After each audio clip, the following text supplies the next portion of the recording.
Imagine this: a group of people who fought valiantly for their country, only to find themselves neglected and forgotten in the aftermath. This is the story of the veterans of Zimbabwe's 1970s struggle for independence, who claim the ZANU-PF government has left them out while other party affiliates continue to reap the benefits.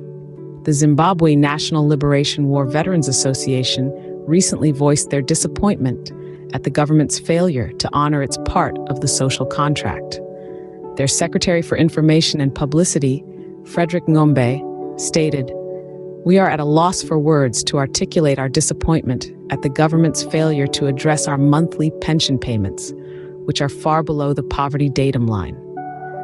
This group of veterans feels marginalized as they watch others in society enjoy the fruits of their sacrifices.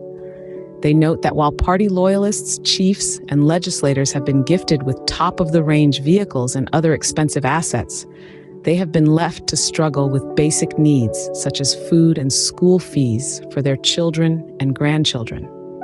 Additionally, they highlight the lack of post-traumatic stress disorder rehabilitation for these former guerrilla warfighters, crucial for their successful reintegration into society. But the veterans are not asking for handouts.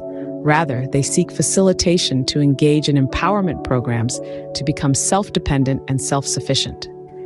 In response to these grievances, Veterans of the Liberation Struggle Affairs Minister Monica Mavhunga advised the former liberation fighters to look for alternative sources of funds to help the government, which has been struggling to meet their needs. She stated, "You should do your best to look for alternative sources of funds and not just rely on allocations from Treasury." Mavhunga also urged the veterans to increase the visibility and mainstreaming of veterans and heroes' dependence issues.